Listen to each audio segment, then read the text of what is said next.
नमस्कार, मैं जय विजय सिंह। आप लोगों ने महाभारत के एक पात्र शकुनी मामा का नाम तो सुना ही होगा, जिन्होंने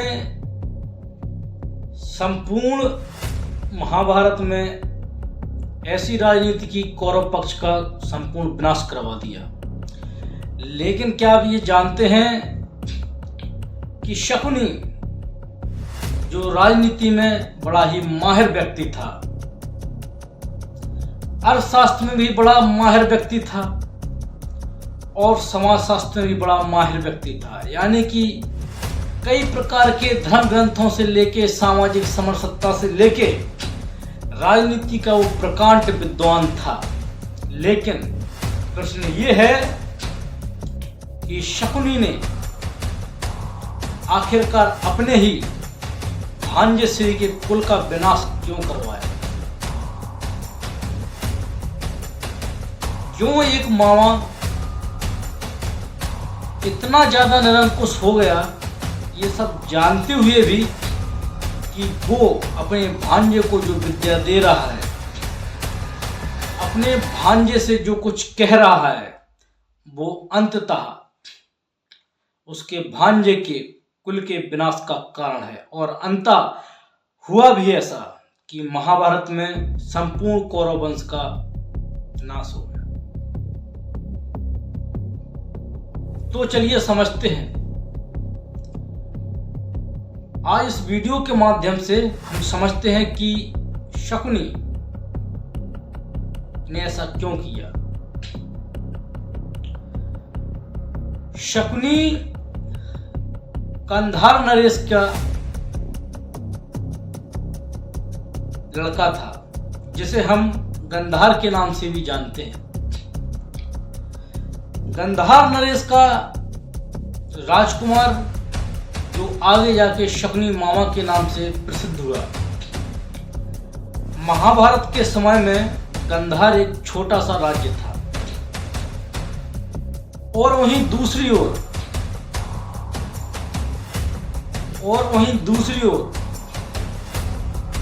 जो कौरवों का राज था, हस्तिनापुर, एक विशाल साम्राज्य था।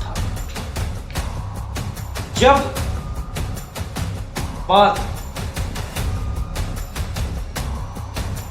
बात विवाह की आई, यानी कि जब बात दुर्योधन के पिता के विवाह की आई, जब बात अंधे राजकुमार की आई, यानी कि जब बात हस्तिनापुर के उस अंधे राजकुमार की आई कि अब धृतराष्ट्र का विवाह किया जाए, लेकिन विवाह करे कौन?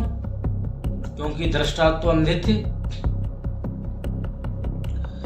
चारों तरफ खोजने के पश्चात एक छोटा सा जो देश, उस समय एक स्टेट के रूप में हम जानते थे, और कहीं कहीं आज के जमाने में देश भी कह देते हैं, मतलब पहले जमाने में देश भी कह देते हैं।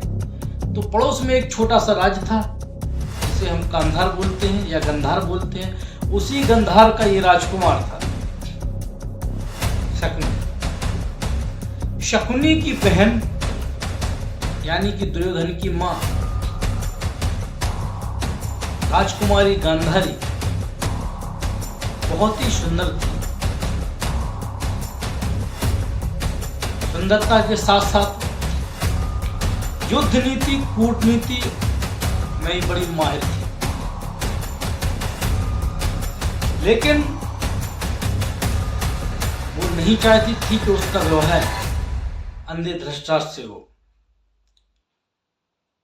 लेकिन बात वही है कि जिसकी लाठी उसकी भैंस, और हुआ भी अंता ही। जब हस्तिनापुर के इस अंधे राजकुमार के लिए जब गांधारी का रिश्ता लेकर हस्तिनापुर के लाव लश्कर के साथ महामहिम भीष्म पितामह जाते हैं, तो उन्होंने प्रस्ताव रखा, प्रपोजल रखा कि हम हस्तिनापुर के राजकुमार, जो कि जन्म से ही अंधे हैं, जिनका नाम धृतराष्ट्र है, आपकी राजकुमारी की विवाह अपने राजकुमार से करना चाहते हैं, लेकिन ये बात शकुनी को, ये प्रस्ताव शकुनी को अच्छा नहीं लगा। भला कौन भाई होगा जो अपनी बहन के लिए एक अंधे राजकुमार को या एक अंधे राजकुमार से शादी के लिए हाँ कर दे। लेकिन करे तो भी क्या करे, लेकिन करे भी तो क्या करे। वही कहावत है कि जिसकी लाठी उसकी भैंस। और उस समय हस्तिनापुर इतना बड़ा विशाल साम्राज्य था कि कंधार जैसे 20 स्टेट मिलकर उसका मुकाबला नहीं कर सकते थे। जब शकुनी के पिता ने इस प्रस्ताव को ठुकराना चाहा तो भीष्म पितामह ने इतना दबाव डाला कि अगर आप ऐसा नहीं करते हैं तो फिर हम आपको युद्ध की चुनौती देते हैं।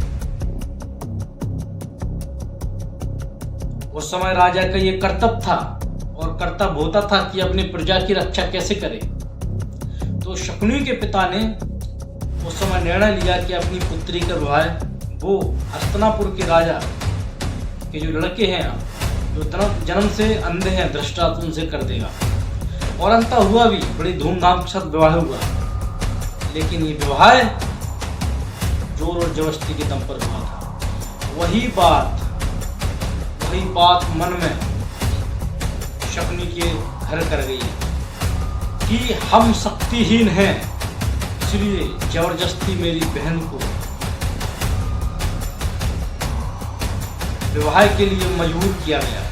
तो उसी समय शकुनी ने कसम खाई कि हम तुम्हारा ये घमंड, तुम्हारी ये सत्ता का घमंड, तुम्हारी ये पावर का घमंड, तुम्हारी ये राज्य होने का घमंड, तुम्हारे ये पैसे का घमंड हम रहने नहीं देंगे। अंततः भले ही हमारा विनाश हो जाए, लेकिन हम तुम्हारा संपूर्ण विनाश करेंगे। हुआ भी यही। शकुनी ने अपनी चतुराई के दम पर अपनी ही बहन के संपूर्ण कुल का नाश करवा दिया और अंत में वो स्वयं भी मारा गया। इस कहानी से हमें शिक्षा क्या मिलती है? कहानी से शिक्षा ये मिलती है कि अगर आप किसी कमजोर को किसी भी दबाव में अगर सताते हैं या उससे कुछ छीनते हैं तो फिर कमजोर व्यक्ति अंततः धीरे धीरे आपसे सब कुछ छीन लेगा, तो चाहे उसका संपूर्ण विनाश क्यों न हो जाए। आप लोग कमेंट करके बताइए इस कहानी से कौन कौन लोग परिचित थे। वैसे आसान है कहना कि शकुनी मामा बहुत ही बेकार था, लेकिन ये इंटरनल जो फैक्ट्स है, अनसुनी जो कहानी है, जो कभी महाभारत में, कभी सीरियल में, टीवी के माध्यम से कभी दिखाई नहीं गई, जिस पर एक पर्दा डला था, हमने आप लोगों के सामने उजागर की। हालांकि ये भी सत्य है कि आपने अपना बदला लेने के लिए, अपने पिता के अपमान का बदला लेने के लिए आपने ऐसा षड्यंत्र रचा कि बदला सिर्फ आपको कौरवों से लेना था, लेकिन आपने समस्त हस्तिनापुर का विनाश करवा दिया। कौरव और पांडव दोनों को क्षति हुई और अंततः महाभारत के युद्ध से संपूर्ण विश्व परिचित है। जय हिंद, जय भारत। अगर कहानी में कुछ त्रुटियां हों तो क्षमा चाहते हैं।